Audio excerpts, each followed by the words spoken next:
Sa pasada kan mga bareta. Sa baretang salud, kaso ng dengue sa siyudad ng Naga nagbaba ning 75% kumpara kan nakaaging taon. Sa entrevista kay Naga City Health Officer Butch Borja II, positibong pinagbiklad kaini na nagbaba na sa 76.4% ang kaso kan dengue digdi sa siyudad ni Naga. Ini base sa year-end report kan sa indang opisina na kumpara ka nakaaging taon 2013 nakapag-register lang nin 178 nin kaso sa dengue. With regards po sa dengue, ang year-end report na po, makita ng 178 cases. Yan po siguro mga 74.6% lower kita kan 2013. So, ang top barangays mong po ganani na affected, San Felipe, Del Rosario, Grande, Francis, saka Balatas, and Diputol. Sinabi pa ni Borja na ang nangingenot pamangiraray ng mga barangay, iyo kabali ang mga barangay kan San Felipe, Del Rosario, Concepcion Grande, Peña Francia, as in ang Liboton. Kan mga nakaaging taon, naunambitan ni Borja na ang sa indang opisina nagpupuon magkampanya sa dengue outbreak puon Hunyo. Ang pagbabakan mga kaso sa dengue, sigun kay Borja, iyuman dahil sa ang kampanya na kang City Health Office na pupunan na puon pa lang sa paglaog kan bulan ni Enero. Ngunyan po, mga lasang kita, ito po nag-outbreak kita 4 years ago, pababa yan. Ang approach sa ginibong po ngayon, aside sa intensified ang IEC campaign, January pa lang po nagkakandak na kami mga misting fogging operation naman sa mga mananabok sa kami positive na kaso. Kung ito po na ginigibutan ka ito, pag June lang kita na hinulo, kanya po January pa lang, kaya mayroon kita ng lower ng kaso kan dengue sa Naga. Para sa Nagangunya News, RV Osma.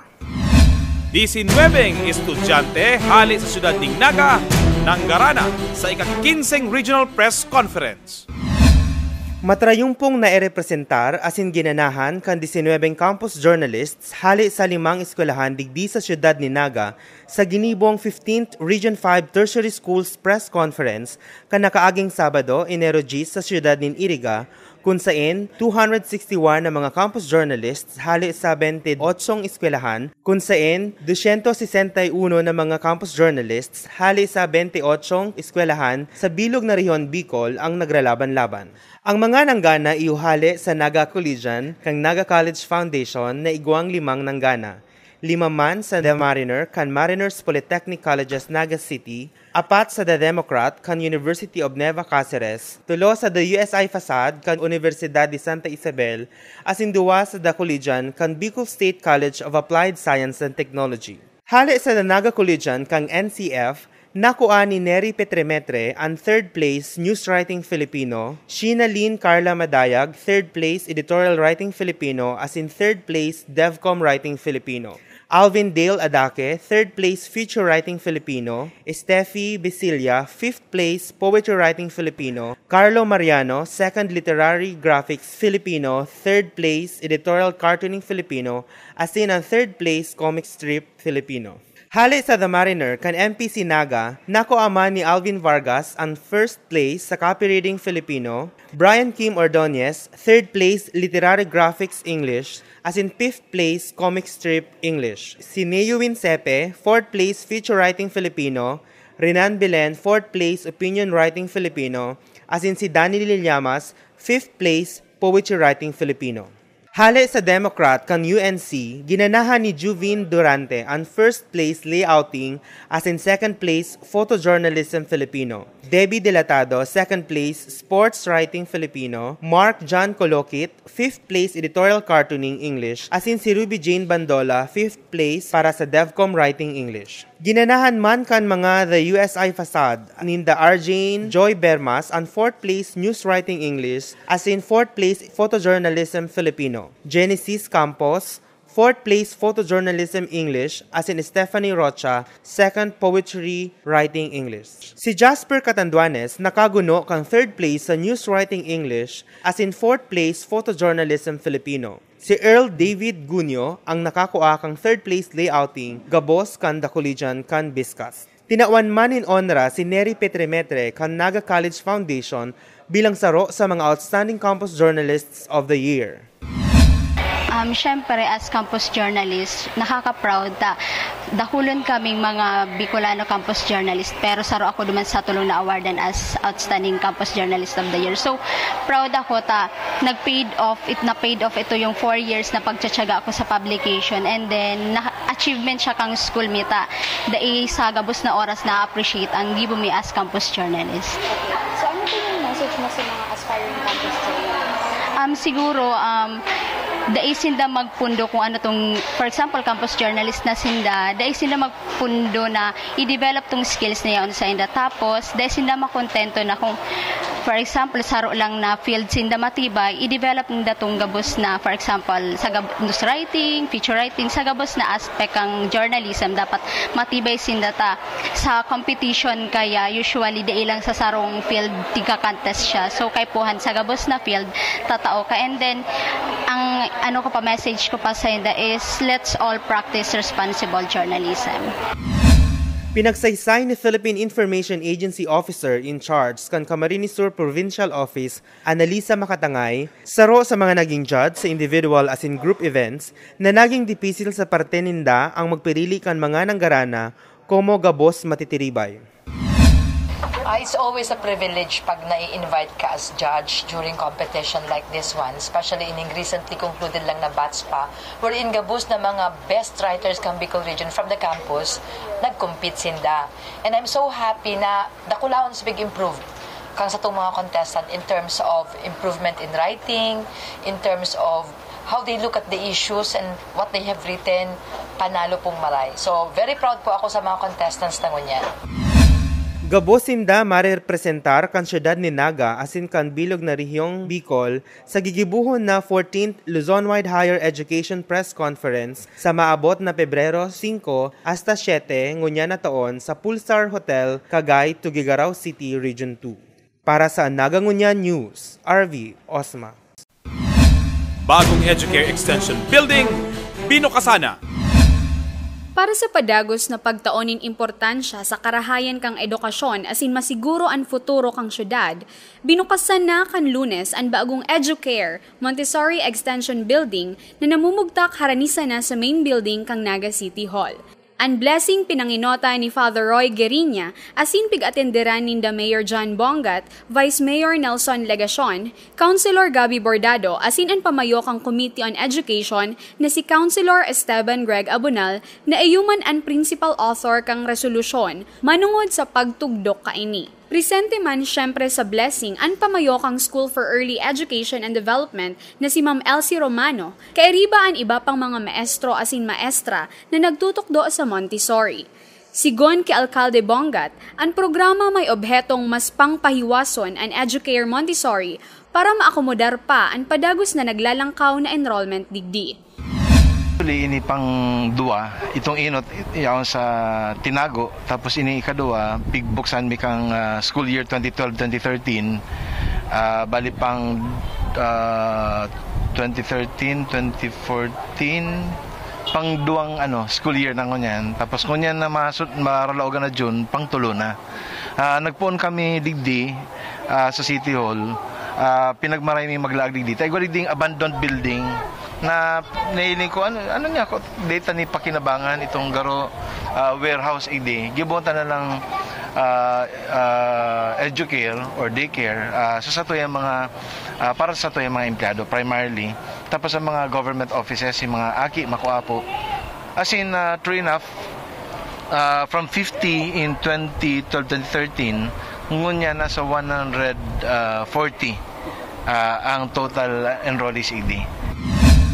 Ang edukasyon iyoan padagos na tigtatawanin importansya asin nasa top priority program kan lokal na gobyerno ni Naga. Sinda may paglaom na sa pagbukas kan karagdagang eskwelahan, mas pangmadakol ang matatawan oportunidad ng mga kaakian na makapag-adal nin abot sa kayang halaga asin may dekalidad na edukasyon. Para sa Naga Ngunya News, John Breeze. Para mas pangapakusog ang rescue efforts kang syudad, Memorandum of Agreement pinirmahan entre kan City Hall asin Red Cross. Liwat na naman naglaog sa sarong kasunduan o Memorandum of Agreement ang lokal na gobyerno ni Naga asin ang Philippine Red Cross Camarines Sur Chapter para sa saindang mas pusog pang pag-ibanan na isinagibo sa Naga City Hall. Ang MOA signing pinanginota ni Mayor John Bongat kaibaan sa iyang kairibang opisyales asin ang mga representantes kang Philippine Red Cross. Ini yung pinirma mingo niya na MOA between Naga City and Philippine Red Cross.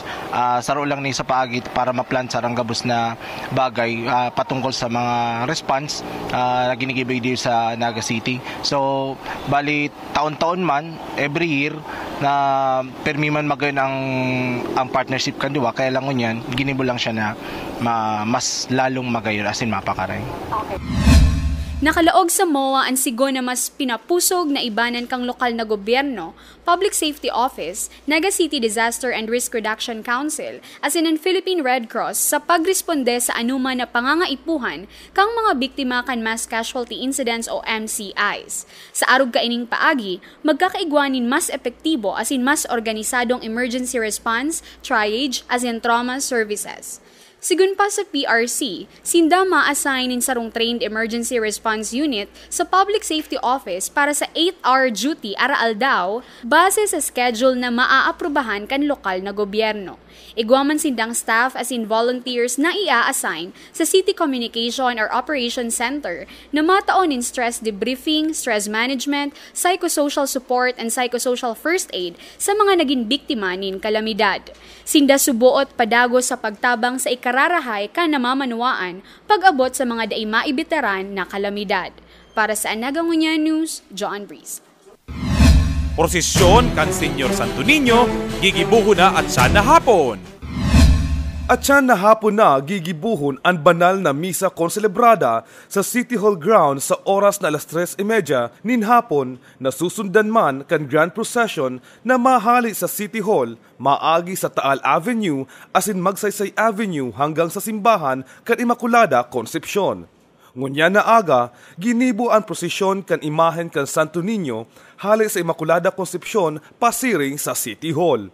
Ngunyan man na aga, ginigibo ang Children's Festival sa City Hall, kung saan may pigprepara ng mga aktibidad ang gobyerno lokal na mga aktibidad para sa mga kaakian, arog kan medical asin dental mission, civil registration mission, Nutri-Ataman asin Nutri-Nanay program asin laro ng lahi.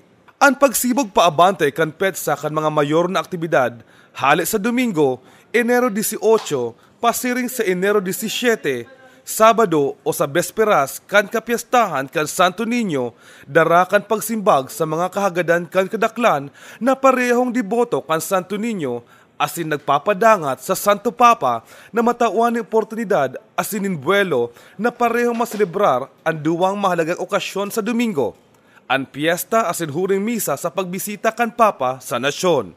Matatandaan na ang misa antes maghali ang Papa sa Pilipinas, nataon man kasabay sa scheduled na aktibidades para sa kapiyastahan kan Santo Niño digdi sa Naga. Para sa Naga Ngunya News, Jeff Achas. City Treasurer's Office, igwanang full-fledged department head. Formal nang tuminukaw sa pwesto bilang City Treasurer kan Naga ang dating acting City Treasurer na si Gregoria Nilda Abonal kan suudma sa iyang oath-taking na pinanginota ni Bureau of Local Government Finance Executive Director Salvador Del Castillo. Kung matatandaan, haloy nasa serbisyo si Abonal na nagpuon kan sa taon 1981. Siya nag-agi sa proseso nin pag-apply na siring sa iya, igwang tulupang nagsumite nin aplikasyon. Sa rekomendasyon ni Alcalde John Bongat, formal nang idineklara kang Bureau of Local Government Finance ka nakaaging Disyembre 9, asin isinumite ang legal na papeles kan sa Lunes sa mismong opisina ni Abonal. Nagpahayag si Abonal kan sa iyang kaugmahan sa numbramientong ini. Nag-apply po ako kasi although ako nga ni ang Assistant City Treasurer, ako ang next in rank, pero kaipuhan man giraray mag-apply. Ang process kaya akang pag-apply ng City Treasurer, igwang tulo na applicants. Tapos, i-recommend mo niyang kang City Mayor, kang Local Chief Executive. And very thankful man ako kay Mayor, tapig endorse niya ako. So, ang City Treasurer kaya, sa local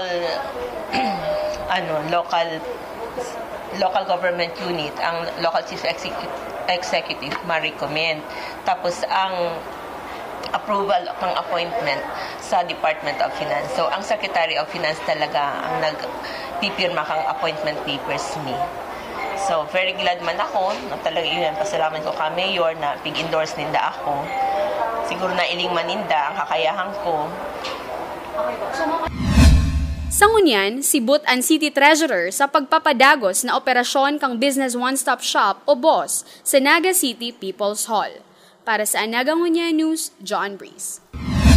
Bantay Pamilya, 16 na taon na. Bagong programa, inulunsar. Para mas pangpakusugon an iribanan kan lambang familia digdi sa syudad, inilunsar kang Bantay Familia an bago nindang programa, Lalaki Laban sa Karahasan na ginibo sa Eco Park sa Barangay San Felipe bilang parte kan sa indang ika-16 na taon na anibersaryo. Sigon ki Councilor De Asis na iyuan kagtulod ka nasabing programa, ini sa iyang ibinase sa sarong libro ni Dr. Romeo B. Lee kang De La Salle University na may titulong Filipino Men and Domestic Violence. Lalaki Laban sa Karahasan. Bagong programa kang Bantay Familia, besides duman sa peer counseling group na pig-organize mi man sa mga high school igdi sa syudad ng Naga. Ini yung naisipan kang grupo ta medyo, di ko masasabi yung nagdadakol, pero nadadagdagan si mga nagdadyan ng mga kalalakihan, nagdadyan sa opisina, nag-aapod, and then even sa harong may nagduduruman, na sinasabi ninda na kung pwede man daang magdulok ang mga lalaki sa Bantay Familia. Ang Lalaki Laban sa Karahasan naglalaom na magkaigwanin sarong organisasyon nin kalalakihan digdi sa syudad na matabang sa marahay na pag-edukar sa mga kapwa kalalakihan na maging kasurog kan mga kababaihan sa pagpuho kan violensya laban sa saindang sektor. Majority kang mga at siguro sabihin ta ng 9 out of 10 women talagang nagrereklamo na may mga pagbabanog, pagmamaltrato sa sainda, sa laog asin duman sa mga karelasyon ninda. So iyo po to si inot ming concentration, women and children. And then later on, may nagdudurulok na sa mong kuminsan mga lola, mga lolo, and then itong mga same-sex relationship, may nagdulok sa moyang tumboy na may karelasyon na nagkaigwasin din ng dikit na problema man kang sa iyang partner. And then so ngunyan ang nagaano is sarong factor na garo nakaano sa mo is pag inaapod mi sa counseling ang mga mag-agom tungkol sa mga i-turn out ko minsan na mga lalaki may mga problema man na dahil naiintindihan ko minsan kan sa indang mga esposa o sa indang kapartner. Tanong nga hinahapot man lang ngayon nindo kaming mga lalaki kung ano man ang namamatian mi. Ang kuminsan nga ni na ano ako na kamo kay ngayon pigihiling lang nindo si mga babae. Igwaman mga lalaki na may problema man sa laog kang pamilya. Ang problema ang kadipisilang lang sa inda is dahil may ma-voice out ang sabi ninda. Para sa Naga Ngunya News, John Breeze. Bagong pinakarahay na Good Governance Arch, binuksan na kan syudad. Formal nang binuksan asin ipinahiling sa publiko kan Lunes ang bago asin mas pinagayo na welcome arch na mahihiling sa atubangan sa Naga City Hall main building na may inscription na Welcome to the Center of Good Governance. Kinunstuhir kan 1998 sa termino ni dating alkalde Jesse M. Robredo sa okasyon kang ika-50 taon kaining anibersaryo na kung saan nakalaag ang vision kan syudad na maugmang lugar. Ini pinakarahay sa tabang manliwat ka Naga City, USA, sarong organisasyon ng mga Nagenyos na nakabase sa Los Angeles, California.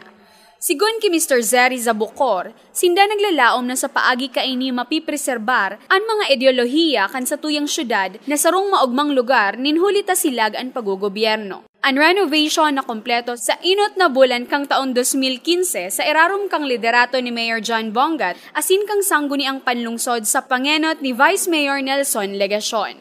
Para sa Naga Ngunya News, John Breeze.